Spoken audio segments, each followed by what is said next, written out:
दोस्तों, स्वागत है आप सभी का आपके अपने पसंदीदा चैनल पॉजिटिव पल्स पर। जैसा कि हर बार की तरह आज भी हम आपके लिए एक बेहद रोमांचक और दिलचस्प कहानी लेकर आए हैं। वीडियो शुरू करने से पहले आपसे एक छोटी सी गुजारिश करना चाहेंगे। अगर आपको हमारी कहानियां पसंद आती हैं तो कृपया इस वीडियो को लाइक करें और हमारे चैनल पॉजिटिव पल्स को सब्सक्राइब करना ना भूलें। तो चलिए बिना किसी देरी के शुरू करते हैं आज की कहानी। एक ब्राह्मण कई राज्यों का भ्रमण करने के बाद निषद्ध राज्य में आया था। उसने कई लोगों के मुख से इस राज्य और यहाँ के महाप्रतापी नरेश महाराज नल के बारे में सुना था। राज्य की प्रसिद्धि और महाराज नल की कीर्ति उसे यहाँ खींच लाई थी। पहले उसने राज्य के ग्रामीण क्षेत्रों की ओर रुख किया। उसने देखा कि चारों तरफ खेत फसलों से लहलहा रहे हैं। ग्रामीण जन सुखी थे और अपने महाराज नल की भूरी भूरी प्रशंसा कर रहे थे। उसके बाद ब्राह्मण निषद्ध राज्य की राजधानी में गया। वहां प्रवेश करने के बाद वह नगर में भ्रमण कर रहा था। यहां भी उसे हर तरफ सुख और खुशहाली दिखाई पड़ रही थी। बाजारों में चहल पहल थी। लोग अपने मनपसंद की वस्तुएं खरीद रहे थे। उनके पास खरीदने के लिए धन की कोई कमी नहीं थी। व्यापारी भी संतुष्ट थे। राजा की ओर से कोई अनुचित कर नहीं लिया जाता था। दूर दूर से व्यापारी अपना सामान लेकर निषद्ध राज्य में आते थे।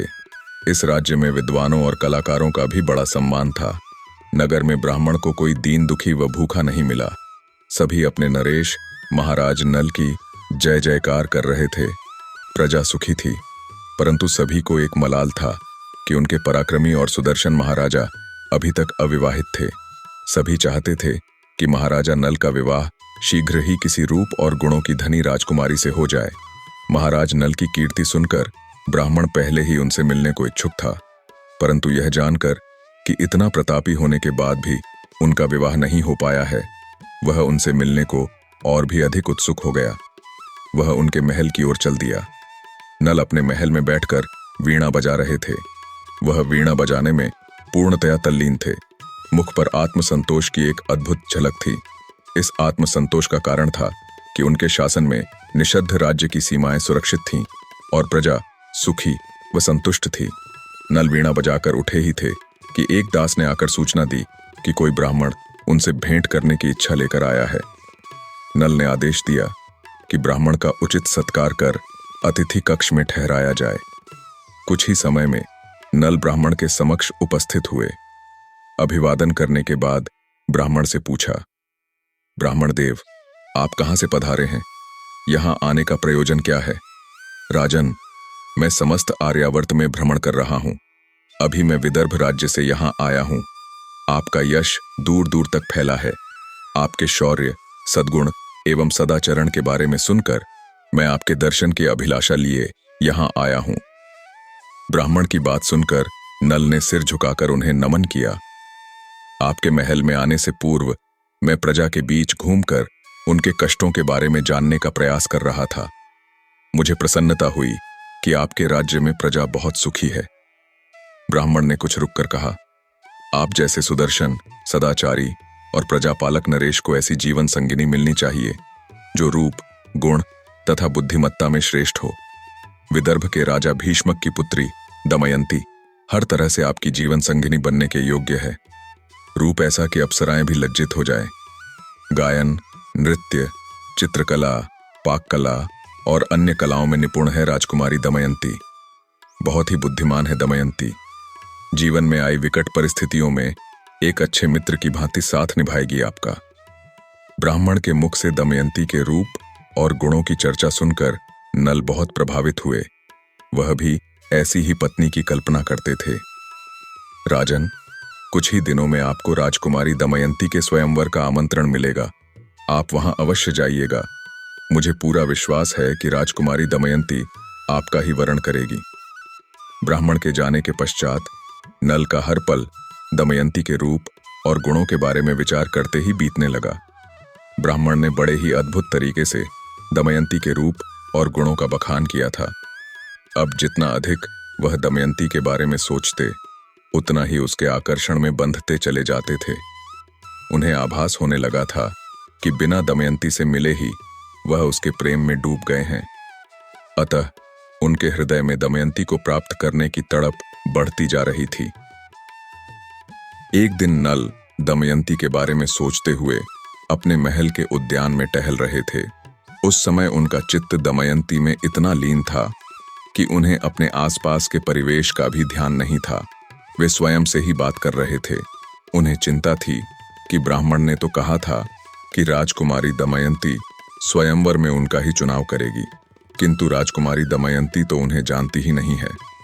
तो फिर ऐसा होना किस प्रकार संभव है? नल इसी प्रश्न के बारे में सोचते हुए उद्यान में बने सरोवर के किनारे आकर बैठ गए। सरोवर में कुछ हंस थे। उनमें से एक हंस वास्तव में एक गंधर्व था, जो श्रापवश हंस बन गया था, किंतु अभी भी वह सब कुछ समझ सकता था और बोल सकता था। नल के हृदय की पीड़ा को वह भली भांति समझ रहा था। वह भी अपनी प्रेयसी को याद कर तड़पता था, किंतु श्राप के कारण उसके पास जा नहीं सकता था। नल की पीड़ा उससे सही नहीं गई। वह सरोवर के किनारे आकर बोला, हे राजन। आवाज सुनकर नल चौंक कर इधर उधर देखने लगे। सामने उन्हें एक हंस दिखाई पड़ा। नल के असमंजस को भांपकर हंस बोला, राजन, मैं एक गंधर्व हूं। एक आरक्षी के श्राप के कारण हंस बन गया हूं। कई वर्षों से आपके उद्यान के सरोवर में रहकर श्राप की अवधि समाप्त होने की राह देख रहा हूं। आज आपको व्याकुल देखकर आपकी सहायता करना चाहता हूं। तुम मेरी सहायता कैसे कर सकते हो? आपकी व्याकुलता का कारण मुझे पता है। आप विदर्भ राज्य की राजकुमारी दमयंती से प्रेम करने लगे हैं। मैं राजकुमारी के पास जाकर आपके वैभव व यश का इस प्रकार गान करूंगा कि वे भी आपसे प्रेम करने लगेंगी। हंस की बात सुनकर नल का व्याकुल मन शांत हो गया। वे प्रसन्न होकर बोले, यदि तुम ऐसा कर सको तो बहुत अच्छा होगा। तुम जब यह कार्य कर लौटोगे तो मैं तुम्हें मोतियां छुगने को दूंगा। राजन, मुझे किसी भी वस्तु की इच्छा नहीं है। मैं तो बस श्राप मुक्त होकर अपनी प्रेयसी से मिलना चाहता हूं। विदर्भ के राजा भीष्मक बहुत ही योग्य शासक थे। उनके शौर्य के कारण शत्रु उनकी ओर आंख उठाकर देखने की भी हिम्मत नहीं करते थे। भीष्मक के राज्य में प्रजा सुखी थी, लेकिन यदि किसी को कोई समस्या होती तो वह राजा भीष्मक के सामने जाकर अपनी समस्या बता सकता था। राजा उसकी समस्या दूर करने का प्रयास करते थे। राजा भीष्मक की 4 संतानें थीं, दम, दांत और दमन नामक 3 पुत्र एवं एक पुत्री, जिसका नाम दमयंती था। दमयंती बहुत ही रूपवती थी। उसके रूप और गुणों के चर्चे न सिर्फ धरती पर बल्कि देवलोक तक फैले थे। मनुष्य, देव, गंधर्व सभी दमयंती से विवाह करने की इच्छा रखते थे। राजकुमारी दमयंती अपने कक्ष के वातायन से बाहर उद्यान में खिले पुष्पों को देख रही थी। तभी उसकी दृष्टि एक सुंदर हंस पर पड़ी। उसे देखकर वह बहुत प्रसन्न हुई। वह हंस उड़कर वातायन पर आ बैठा। हे राजकुमारी, मैं आपसे ही मिलने के लिए दूर निषद्ध राज्य से आया हूं। मैं निषधराज महाराज नल का संदेश लेकर आया हूं। हंस को बोलते देखकर राजकुमारी दमयंती को बहुत आश्चर्य हुआ। हंस ने अपना परिचय देते हुए कहा, हे राजकुमारी, एक ब्राह्मण के मुख से आपके रूप और गुणों का बखान सुनकर महाराज नल आपसे प्रेम करने लगे हैं। महाराज नल एक वीर योद्धा व कुशल शासक हैं। वे बहुत ही सुंदर हैं। उनका रूप ऐसा है कि स्वयं कामदेव भी उस रूप को देखकर ईर्ष्या करने लगे। हंस के द्वारा नल के रूप और गुणों का सुंदर बखान सुनकर दमयंती के हृदय में उन्हें पाने की इच्छा जाग उठी। उसने हंस से कहा कि वह ठहरे। जैसा उसने बताया है उसके अनुसार वह नल का चित्र बनाने का प्रयास करेगी। दमयंती हंस के वर्णन के अनुसार नल का चित्र बनाने लगी। कुछ ही देर में चित्र पूरा होने पर उसने हंस को दिखाते हुए पूछा, क्या महाराज नल ऐसे ही दिखते हैं? चित्र देखकर हंस ने कहा, आपने बहुत सुंदर चित्र बनाया है। महाराज नल ऐसे ही सुदर्शन हैं। उनकी पत्नी बनना आपके लिए सौभाग्य की बात होगी। अतः मेरा निवेदन है कि आप स्वयंवर में उनका ही वरण करें। हंस ने वापस लौटकर नल को सूचना दी कि उसने राजकुमारी दमयंती को उनके विषय में बता दिया है। उसका वर्णन सुनकर राजकुमारी भी उनके व्यक्तित्व से बहुत प्रभावित हुई है। नल उस हंस से बहुत प्रसन्न हुए। हंस नल से आज्ञा लेकर सुदूर किसी स्थान में जाकर तप करने लगा ताकि वह शीघ्र श्राप से मुक्त हो सके। हंस जब से नल के गुणगान करके गया था, दमयंती भी रात दिन नल को पाने की चाह में उसी प्रकार तड़प रही थी जैसे नल तड़प रहे थे। नल के विचारों में खोई वह ना ठीक से खाती थी और ना ही पहले की भांति हंसती बोलती थी। यह बात राजा भीष्मक को परेशान कर रही थी। जब उन्होंने इस विषय में अपनी रानी से बात की तो उन्होंने कहा कि अब समय आ गया है कि दमयंती का विवाह कर दिया जाए।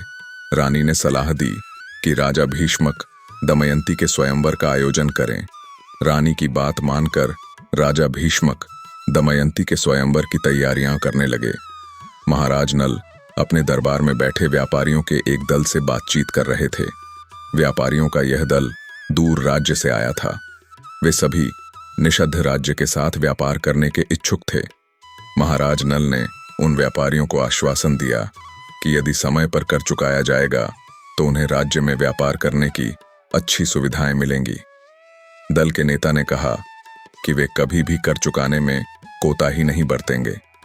महाराज नल ने आदेश दिया कि उन व्यापारियों को व्यापार करने की आवश्यक सुविधाएं प्रदान की जाए। व्यापारियों के दल के जाने के बाद विदर्भ राज्य के राजदूत ने दरबार में प्रवेश किया। उसने महाराज नल को प्रणाम करने के पश्चात विदर्भ के राजा का संदेश पढ़कर सुनाया। मैं विदर्भ राज भीष्मक अपनी रूपवान व गुणवान कन्या दमयंती के विवाह हेतु स्वयंवर का आयोजन कर रहा हूं। इस स्वयंवर में संपूर्ण आर्यवर्त, देवलोक, गंधर्व लोक से नरेशों व राजकुमारों को हिस्सा लेने के लिए निमंत्रण भेजा गया है। आप इस आर्यवर्त के श्रेष्ठ नृपों में गिने जाते हैं, अतः आपसे अनुरोध है कि इस स्वयंवर में भाग लेने की कृपा करें। स्वयंवर का निमंत्रण पाकर नल बहुत खुश हुए। उन्होंने दूत से कहा, राजा भीष्मक से कहिएगा कि उनकी पुत्री के रूप और गुणों की चर्चा मैंने भी सुनी है। मैं अवश्य राजकुमारी दमयंती के स्वयंवर में हिस्सा लेने आऊंगा। महाराजा नल का संदेश लेकर दूत विदर्भ राज्य लौट गया। नल बड़ी उत्सुकता के साथ स्वयंवर में जाने की प्रतीक्षा कर रहे थे।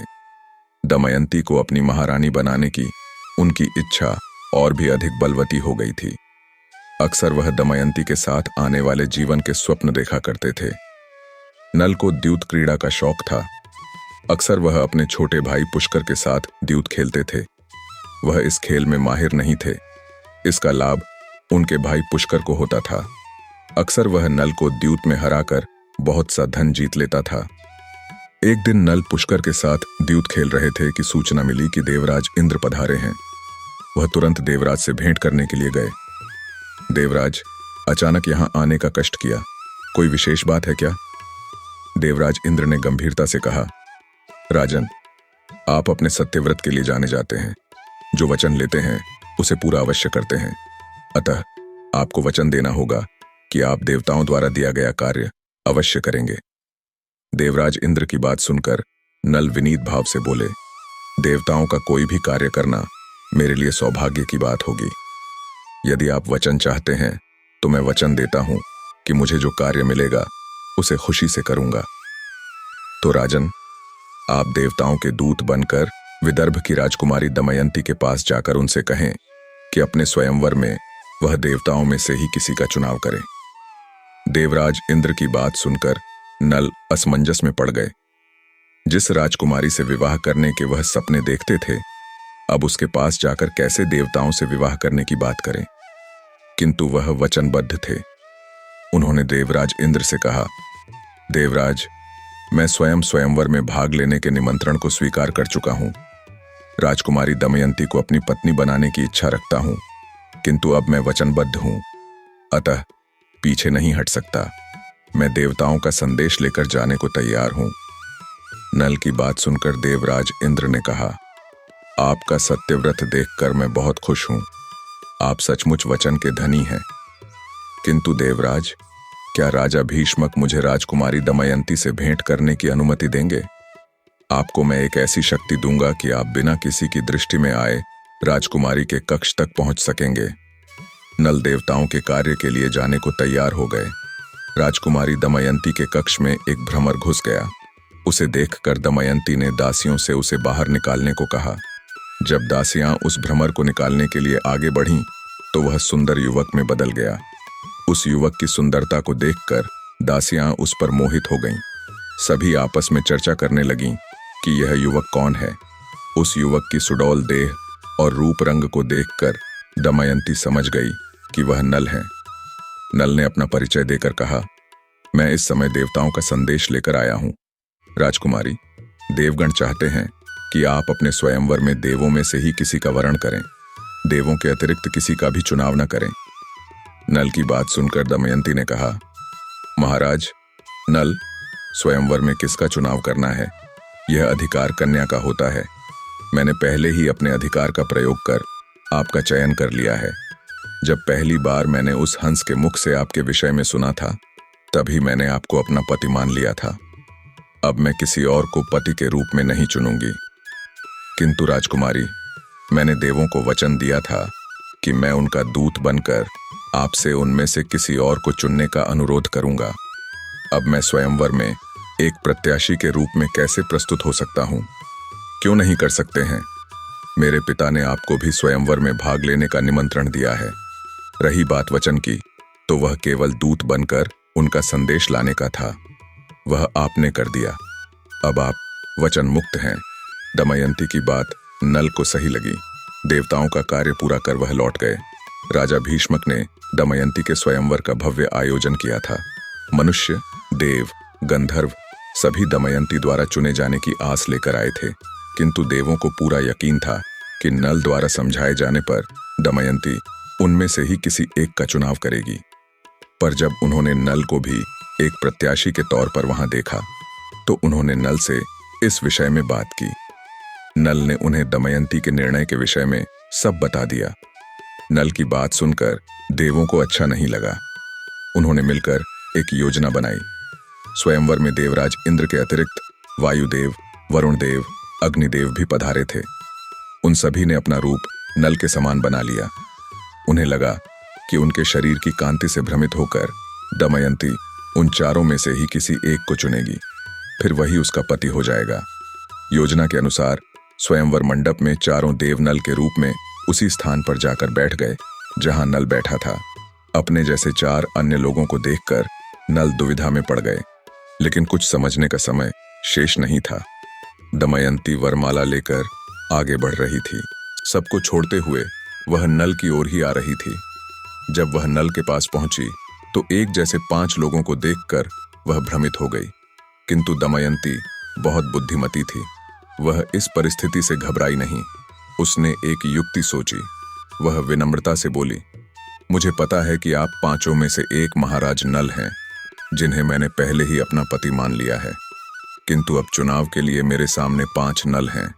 अतः मैं आप में से उसे चुनूंगी जो मेरी सुझाई प्रतियोगिता में भाग लेगा। प्रतियोगिता की बात सुनकर देवों सहित नल भी तैयार हो गए। दमयंती 5 को लेकर अश्वशाला में गई। उसने सबको संबोधित कर कहा, आप सभी को 4-4 अश्व दिए जाएंगे। आपको उन अश्वों की सफाई कर उन्हें चारा खिलाना है। आप सभी अपने कार्य में लग जाइए। दमयंती वहीं रहकर सबके काम का निरीक्षण करने लगी। जब 5 अपना काम पूरा कर उसके सामने आए, तो उसने वरमाला उनमें से एक के गले में डाल दी। वही नल था।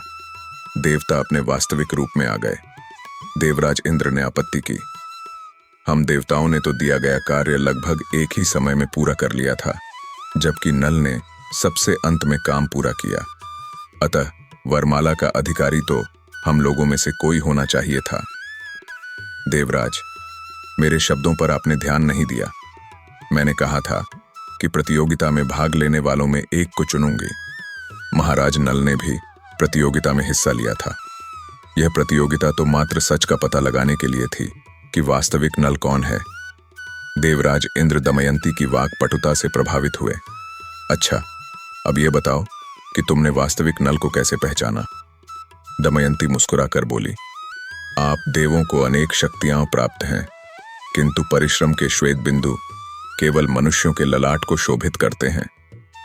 तुम बहुत ही बुद्धिमान हो दमयंती।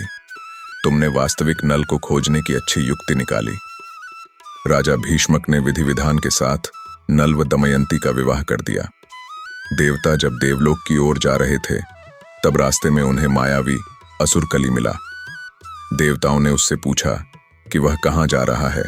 तो उसने बताया कि वह दमयंती के स्वयंवर में जा रहा है। इस पर देवताओं ने उसे बताया कि स्वयंवर तो हो चुका है। दमयंती ने देवों को छोड़कर नल नामक मनुष्य को चुना है। वे सब विवाह समारोह से ही वापस जा रहे हैं। देवताओं की बात सुनकर कली बहुत क्रोधित हुआ। वह दमयंती से विवाह करने की इच्छा रखता था, लेकिन सही समय पर स्वयंवर में शामिल नहीं हो सका। उसे जब पता चला कि दमयंती ने नल को अपना पति चुना है, तो उसने मन ही मन नल के विनाश की शपथ ले ली। कली नल की उस दुर्बलता का पता लगाने लगा जिसके कारण उसे राजपाट से वंचित किया जा सके। अंततः नल के द्यूत खेलने की आदत के बारे में उसे पता चल गया। विवाह के बाद नल व दमयंती सुखपूर्वक दिन बिता रहे थे। उनके सुखमय जीवन को 12 वर्ष बीत गए थे। इस बीच नल जब भी द्यूत खेलने बैठते, दमयंती उन्हें सलाह देती कि द्यूत को खेल की भांति ही खेलिएगा, चाहे जीत हो या हार, एक सीमा के ऊपर जाना ठीक नहीं है। नल दमयंती की सलाह को सदैव ध्यान में रखते थे। नल का छोटा भाई पुष्कर मन ही मन उनसे बैर रखता था। उसकी योजना थी कि वह धीरे धीरे द्यूत में उनका धन जीतकर उन्हें कंगाल कर देगा, किंतु दमयंती के प्रभाव के कारण उसकी चाल सफल नहीं हो पा रही थी। कली पुष्कर के मन की बात जानता था। वह पुष्कर की ईर्ष्या का लाभ उठाना चाहता था। कली ऐसे समय की प्रतीक्षा में था जब वह अपनी माया से नल की मति फेर सके। नल एक सदाचारी मनुष्य थे, अतः कली को उनकी मति भ्रष्ट करने का अवसर नहीं मिल रहा था, लेकिन वह पूरी आशा के साथ उस दुर्बल क्षण की प्रतीक्षा में था जब वह नल पर हावी हो सके। नल सदैव शुचिता का ध्यान रखते थे, किंतु एक दिन संध्या वंदन के लिए उन्हें देर हो रही थी। उसी समय उन्हें लघु शंका निवृत्ति के लिए भी जाना पड़ा। उन्हें संध्या वंदन में देर हो रही थी, अतः उतावलेपन में उनसे असावधानी हो गई। वे बिना हाथ पांव धोए ही संध्या वंदन करने लगे। कली की इच्छा पूरी हो गई। उसने नल को अपनी माया से भ्रमित कर उनके मस्तिष्क पर अपना अधिकार कर लिया। उसके बाद कली पुष्कर के पास पहुंचा। उसने उससे कहा, यदि तुम नल के राज्य पर अधिकार करना चाहते हो तो चलकर उसे द्यूत खेलने की चुनौती दो। मैंने उसकी मति भ्रष्ट कर दी है, अतः जीत तुम्हारी ही होगी। उसकी बात मानकर पुष्कर ने नल को द्यूत खेलने के लिए ललकारा। कली के प्रभाव से ग्रसित नल ने उसे स्वीकार कर लिया। कली ने पुष्कर को पासे देते हुए कहा, यह पासों के रूप में मेरा सहायक द्वापर है। जब भी यह नल के हाथ में होगा, उसके विरुद्ध ही चाल चलेगा। द्यूत आरंभ हो गया। पुष्कर द्यूत में दक्ष तो था ही, साथ ही उसे कली का साथ मिला था। वह हर दांव जीतता चला गया। माया से भ्रमित नल को दमयंती की सलाह भी याद नहीं रही। वे संपूर्ण राजकोष हार गए। महल में दमयंती अपने शिशु को सुला रही थी। तभी एक दासी ने जाकर समाचार दिया कि महाराज नल द्यूत में बुरी तरह पराजित होने के बाद भी दांव लगाते जा रहे हैं। दमयंती को अनिष्ट की आशंका हुई। उसने तुरंत विश्वासपात्र दासी को बुलाया। साथ ही नल के सारथी वार्ष्णेय को भी उपस्थित होने का आदेश दिया। दासी को अपनी संतान को सौंपकर कहा, वह सारथी के साथ मेरे मायके विदर्भ चली जाए। वहां रहकर मेरी संतान का पालन करे जब तक उसे दूसरा आदेश न मिले। उसके बाद वह द्यूत भवन के बाहर जाकर खड़ी हो गई, क्योंकि द्यूत भवन में स्त्रियों का प्रवेश मना था। उसने नल को संदेश भिजवाया कि वे उसकी सलाह को याद कर द्यूत से उठ जाएं, अन्यथा अनर्थ हो जाएगा। नल कली के प्रभाव में थे। उन्होंने संदेश को अनसुना कर दिया। दांव में अपना संपूर्ण राज्य हार गए। हार जाने के बाद उन पर से कली की माया का असर समाप्त हो गया। नल को अपने के पर बहुत पछतावा हुआ, पर अब कुछ नहीं हो सकता था। सब कुछ गंवाकर नल दमयंती के साथ अपने राज्य की सीमा से बाहर चले गए। कहीं जाने का कोई ठिकाना न होने के कारण वे दमयंती के साथ इधर उधर भटक रहे थे। नल को अपने कष्टों से पीड़ा नहीं हो रही थी। उनका हृदय तो दमयंती के कष्टों से पीड़ित था। महलों में पली उनकी पत्नी आज उनके साथ दर दर भटक रही थी। कभी भोजन मिलता था, कभी खाली पेट सोना पड़ता था। भटकते भटकते उनके वस्त्र भी मैले हो गए थे। नल ने महल छोड़ते समय ही कहा था कि वह अपने पिता के घर चली जाए, क्योंकि आने वाले दिन अत्यंत कठिन होंगे। किंतु दमयंती ने कहा कि वह पतिव्रता धर्म निभाएगी और विपदा में अपने पति को छोड़कर नहीं जाएगी। महल छोड़ने के बाद भी नल ने कई बार उससे जिद की कि वह विदर्भ अपने पिता के पास चली जाए, पर दमयंती ने एक न सुनी। नल और दमयंती चलते चलते थक कर एक वटवृक्ष के नीचे आकर बैठ गए। दमयंती कुछ अधिक ही थकी थी। वह वहीं वृक्ष के नीचे भूमि पर लेट गई और कुछ ही क्षणों में गहरी नींद में सो गई। नल की दृष्टि सोई हुई दमयंती के मुख पर पड़ी। उसके कुम्हलाए मुख को देखकर उनके मन में विचार आया कि क्या अपनी भूल की सजा वे दमयंती को देंगे, इस कमल को यूं ही मुरझाने देंगे। उनके हृदय ने प्रतिवाद किया कि उनके किए की सजा दमयंती को नहीं मिलनी चाहिए। उन्होंने उसे कई बार समझाने की कोशिश की, पर वह उन्हें छोड़कर अपने पिता के घर जाने को तैयार नहीं हुई। किंतु यदि वे स्वयं उससे अलग हो जाएं, तो कोई अन्य चारा न देखकर दमयंती अपने पिता के घर चली जाएगी। उन्होंने सोती हुई दमयंती को छोड़कर जाने का मन बना लिया। दमयंती के सिर पर हाथ फेरकर उन्होंने मन ही मन ईश्वर से उसकी रक्षा करने की प्रार्थना की। एक बार पुनः सोती हुई दमयंती का मुख निहार कर वे मन कड़ाकर वहां से चले गए। दमयंती जब नींद से जागी तो नल को वहां न पाकर परेशान हो गई। वह आसपास नल को ढूंढने लगी। कहीं भी नल को न पाकर वह रोने लगी। जब कुछ शांत हुई तो मन में विचार आया कि कहीं नल ने जानबूझकर तो यह नहीं किया ताकि वह अपने मायके चली जाए। दमयंती इस विपन्न अवस्था में अपने मायके नहीं जाना चाहती थी। जब वह मायके से विदा हुई थी तब वह एक समृद्ध राज्य की रानी थी। उसे लगता था कि इस अवस्था में मायके जाना उसके और उसके पति के सम्मान के लिए ठीक नहीं है। अतः उसने सोचा कि वह विदर्भ न जाकर किसी और राज्य में चली जाएगी। वहां किसी संभ्रांत परिवार में सेविका का काम कर जीवन यापन करेगी। अपने निश्चय के साथ वह आगे बढ़ने लगी। दमयंती एक वन से गुजर रही थी कि अचानक एक अजगर ने उस पर हमला कर दिया। वह उसे निगलने के लिए तेजी से अपने फंदे में कसने लगा। दमयंती सहायता के लिए चिल्लाने लगी। उसकी पुकार एक व्याध के कानों में पड़ी। उसने अपनी तेज कटार से अजगर पर प्रहार करने शुरू कर दिए। अजगर बुरी तरह घायल हो गया। उसकी पकड़ ढीली पड़ गई। दमयंती उसके चंगुल से मुक्त हो गई। उसने व्याध को सहायता करने के लिए धन्यवाद दिया। व्याध ने देखा कि उसके सामने जो स्त्री है वह मुश्किल में है, किंतु वह किसी संभ्रांत परिवार की लगती है।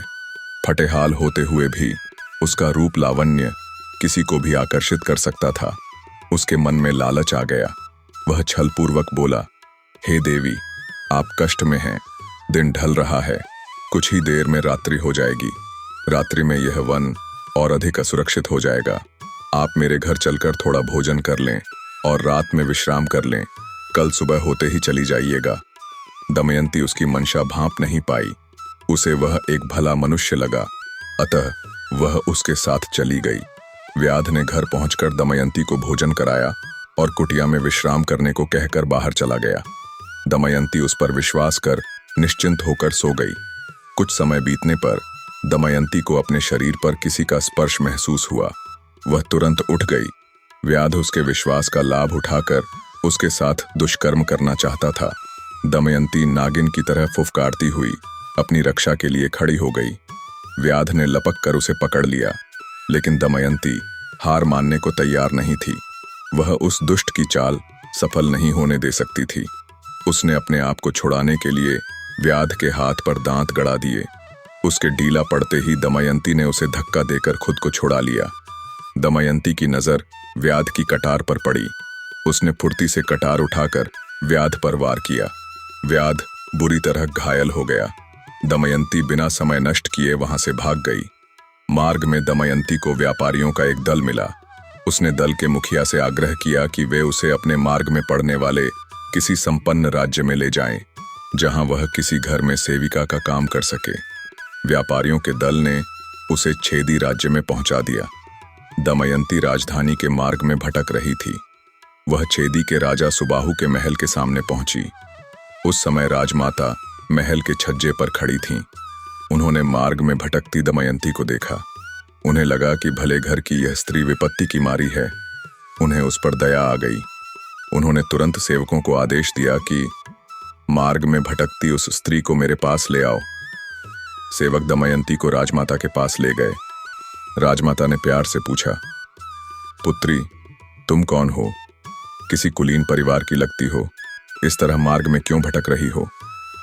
जी राजमाता, मेरा संबंध एक कुलीन परिवार से है, किंतु दुर्भाग्यवश आज मैं दर दर भटक रही हूँ। मैं किसी संभ्रांत परिवार में सेविका बनकर अपना जीवन यापन करना चाहती हूँ। पुत्री, यदि तुम चाहो तो मेरी सेविका बनकर महल में रहो। राजमाता का प्रस्ताव दमयंती को ठीक लगा। उसने सहमति देते हुए कहा, आपकी बहुत कृपा राजमाता, आपकी सेवा करना मेरा सौभाग्य होगा। तो पुत्री, अपना नाम बता दो। दमयंती ने अपनी पहचान छिपाने के लिए अपना नाम पुष्पलता बता दिया। राजमाता उसे बड़े प्रेम से रखती थीं। दमयंती को रहने के लिए एक सुरक्षित ठिकाना मिल गया था, लेकिन उसका हर क्षण नल को याद करते हुए व्यतीत होता था। मेरी रक्षा करने के लिए आपको बहुत धन्यवाद। मेरा नाम कारकोटक है। मुझे श्राप मिला था, जिसके अनुसार जब तक कोई मुझे उठाकर वन से बाहर नहीं लाएगा, मैं अपने स्थान से हिल भी नहीं सकूंगा। कई सालों से मैं वन में एक ही स्थान पर पड़ा था। यदि कोई जंतु मेरे निकट आता तो मैं उसे खा लेता था। इस प्रकार मैं जीवित था। आज वन की आग से बचाने के लिए आप मुझे बाहर ले आए। अब मैं श्राप से मुक्त हो गया हूँ। हे भद्र पुरुष, अब अपना परिचय दें। नल ने कारकोटक को अपना परिचय देते हुए सारी बात बताई। उनकी कहानी सुनकर वह बहुत दुखी हुआ। उसने नल से कहा कि वह उनकी सहायता करना चाहता है। नल ने उससे कहा कि वह आजीविका के लिए किसी राजा के यहाँ अश्वपालक का काम करना चाहते हैं। इस काम में उन्हें दक्षता प्राप्त है। कारकोटक ने उन्हें अयोध्या के राजा ऋतुपर्ण के पास जाने की सलाह दी। साथ ही सुझाव दिया कि हो सकता है वास्तविक रूप में आपको कोई पहचान कर अपने यहाँ काम पर रखने में संकोच करे। अतः मैं आपको दंश दूंगा, जिससे आपका रूप बदल जाएगा। नल के यहाँ कहने पर कारकोटक ने उन्हें डस लिया। नल का रूप बदल गया। तत्पश्चात उसने नल को एक मंत्र देकर कहा कि जब वह वास्तविक रूप पाना चाहे तो नेत्र बंद कर इस मंत्र का उच्चारण करें, किंतु ध्यान रखें कि एक बार वास्तविक रूप में आने के बाद दोबारा रूप नहीं बदल सकते हैं। नल अयोध्या के राजा ऋतुपर्ण के दरबार में उपस्थित हुए। उन्होंने स्वयं को बाहुक नामक अश्वपालक के रूप में प्रस्तुत कर कहा, महाराज, मुझे अश्वों को प्रशिक्षित करने की कला बहुत अच्छी तरह से आती है। यदि आप मुझे अवसर दें तो मैं आपके अश्वों को इस प्रकार प्रशिक्षण दूंगा कि वे हवा से बातें करेंगे। साथ ही मैं एक उत्तम सारथी भी हूँ, पाककला भी जानता हूँ। आप कृपया मुझे अपनी सेवा का अवसर दें। राजा ऋतुपर्ण ने नल को अपने अश्वपालक व सारथी के रूप में रख लिया। बाहुक के रूप में नल राजा ऋतुपर्ण के लिए सबसे अच्छे अश्वों को प्रशिक्षित करने लगे, लेकिन काम में व्यस्त रहने के बावजूद भी हर पल वह दमयंती को याद करते थे। क्या वह अपने पिता के महल में सुरक्षित होगी या फिर अभी भी भटकती फिर रही होगी? वह दमयंती को सोता छोड़कर आ तो गए थे, पर उन्हें अपने किए पर पछतावा था। जब दमयंती की विश्वास पात्र दासी उसकी संतान को लेकर विदर्भ राज्य पहुंची तो राजा भीष्मक समझ गए कि कोई समस्या उत्पन्न हुई है। उन्होंने अपने गुप्तचर निषध राज्य की तरफ भेजे। वापस आकर गुप्तचरों ने सूचना दी कि महाराज नलद्यूत में राज्य हारकर रानी दमयंती के साथ राज्य से बाहर चले गए हैं। यह सुनकर राजा भीष्मक अपनी पुत्री व जामाता के बारे में सोचकर बहुत दुखी हुए। कुछ दिनों तक उन्होंने प्रतीक्षा की कि शायद पुत्री व जामाता उनके पास आ जाए, किंतु जब वे लोग नहीं आए तो उन्होंने सुदेव नामक ब्राह्मण को दोनों का पता लगाने भेजा। सुदेव उनके पुत्र का मित्र था, अतः वह दमयंती से परिचित था। सुदेव नल दमयंती की खोज में अलग अलग राज्यों में भटकता हुआ छेदी पहुंचा। उसने छेदी नरेश सुबाहु के सामने दमयंती के रूप व गुणों का बखान किया। राजमाता भी उस समय वहां उपस्थित थीं। उसकी बताई बातें उनकी सेविका पुष्पलता के रूप व गुणों से मेल खाती थीं। वे समझ गईं कि उनकी सेविका ही दमयंती है। वे सुदेव को उसके पास ले गईं। सुदेव को देखते ही दमयंती समझ गई कि वह उसके पिता का संदेश लेकर आया है। सुदेव ने दमयंती को उसके पिता का संदेश सुनाया। पुत्री, तुम विपत्ति के समय अपने पिता के पास न आकर इधर उधर भटकती रहीं। संतान को पिता से किसी प्रकार का संकोच नहीं करना चाहिए। अतः संदेश मिलते ही जामाता नल को लेकर आ जाओ। अपने पिता का संदेश सुनकर दमयंती की आंखों में आंसू छलक आए। वह सुदेव के साथ अपने पिता के घर चली गई। दमयंती के माता पिता ने दमयंती का स्वागत किया। जब उन्होंने नल के बारे में पूछा तो दमयंती ने उन्हें सारी बात बता दी। सुनकर दोनों दुखी हुए। बहुत दिनों के बाद अपनी संतान को सीने से लगाकर दमयंती की इतने दिनों से तरसती ममता शांत हुई। दमयंती रात दिन यही सोचती रहती कि नल का पता कैसे लगाया जाए। बहुत सोचने पर उसे एक उपाय सूझा। उसने सुदेव को बुलावा भेजा। सुदेव के आने पर उसने कहा कि वह अपने कुछ मित्रों के साथ अलग अलग दिशाओं में जाए। हर नगर, ग्राम, हाट तथा राजसभा में पुरुषों से एक प्रश्न पूछे। एक पुरुष अपनी सोती हुई पत्नी को छोड़कर क्यों चला गया, इसका जो भी उत्तर मिले उसकी सूचना मुझे दी जाए। दमयंती के कहे अनुसार सुदेव व उसके साथी जहां भी अवसर मिलता पुरुषों से यह प्रश्न पूछते, किंतु उन्हें कोई जवाब नहीं मिला। सुदेव के कई साथी निराश लौट आए। सुदेव हिम्मत हारे बिना इस निश्चय के साथ कि इस प्रश्न का जवाब ढूंढकर ही लौटेगा, आगे बढ़ता रहा। वह जानता था कि इस प्रश्न का उत्तर जानना दमयंती के लिए बहुत आवश्यक है। सुदेव प्रश्न का उत्तर ढूंढते हुए अयोध्या पहुंच गया। वह जब राजा ऋतुपर्ण के सामने उपस्थित हुआ तब बाहुक बने नल भी वहीं उपस्थित थे। सुदेव ने राजा ऋतुपर्ण के दरबार में वही प्रश्न पूछा। सभी को यह प्रश्न निरर्थक लगा। उनका कहना था कि यह तो वही पुरुष बता सकता है जो अपनी पत्नी को छोड़कर गया। नल उस समय कुछ नहीं बोले। दरबार के बाहर खड़े होकर वे सुदेव के लौटने की प्रतीक्षा करने लगे। सुदेव के बाहर निकलने पर उन्होंने उसे रोककर कहा, भीतर राजसभा में आपने एक प्रश्न पूछा था। एक पुरुष अपनी सोती हुई पत्नी को छोड़कर क्यों चला गया?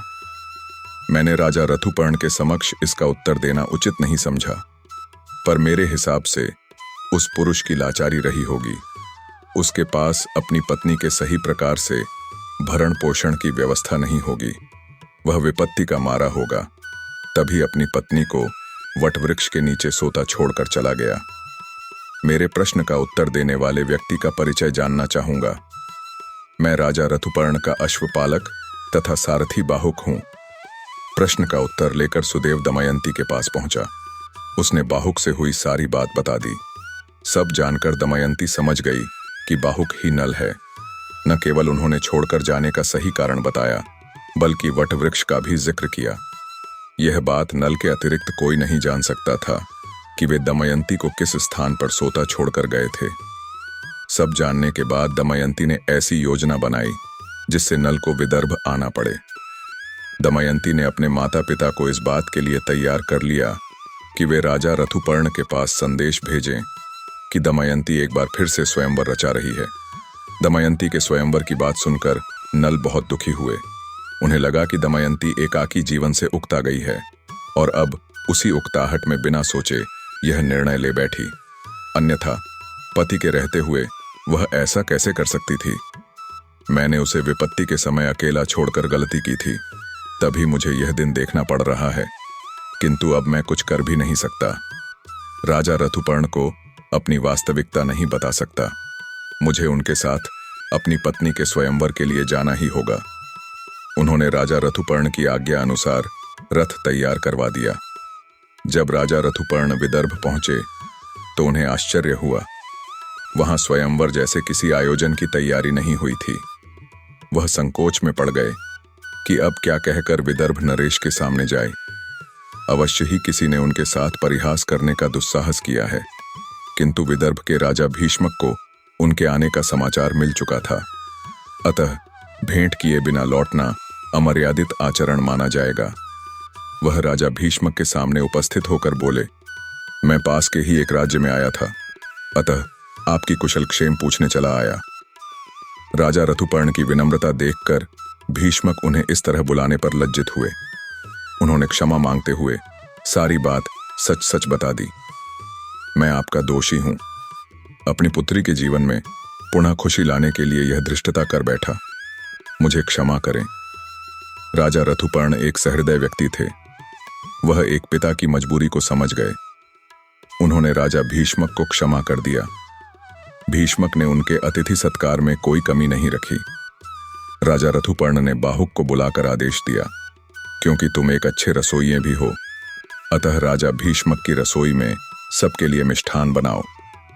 वह मिष्ठान लेकर स्वयं राजकुमारी दमयंती के कक्ष में जाओ और उनसे कहो कि यह मिष्ठान हमने भिजवाया है। नल अपने स्वामी के आदेश को टाल नहीं सकते थे, अतः उन्होंने उनकी आज्ञा का पालन किया। मिष्ठान लेकर नल दमयंती के कक्ष में पहुंचे। उन्होंने मिष्ठान पात्र देते हुए कहा, अपने स्वामी राजा ऋतुपर्ण के आदेश पर मैं यह मिष्ठान आपके लिए लेकर आया हूं। दमयंती बड़े ध्यान से बाहुक को देख रही थी। विनय तथा सौम्यता में बाहुक का आचरण नल के समान ही था, किंतु रंग रूप नल के एकदम विपरीत था। दमयंती ने पात्र हाथ में लेकर उसमें से थोड़ा मिष्ठान चखा। यह मिष्ठान तो बहुत स्वादिष्ट है, किसने बनाया है? महल के रसोइये तो ऐसा नहीं बनाते हैं। मैंने अपने स्वामी के आदेश पर यह मिष्ठान बनाया है। मैं उनका अश्वपालक तथा सारथी हूं, किंतु कभी कभी उनके लिए पकवान भी बनाता हूं। दमयंती के चेहरे पर मुस्कान थी। वह बोली, इस मिष्ठान ने मुझे किसी की याद दिला दी। यह स्वाद तो बिल्कुल वैसा ही है। नल कुछ नहीं बोले, दृष्टि नीचे किए चुपचाप खड़े रहे। दमयंती गंभीर स्वर में बोली, पुरुष को यह क्यों लगता है कि एक स्त्री विपत्तियों के थपेड़े नहीं सह सकेगी? वह कोमल है, कुम्हला जाएगी, जबकि स्त्री बड़ी से बड़ी विपदा सहन कर लेती है, पति का छोड़कर चला जाना भी।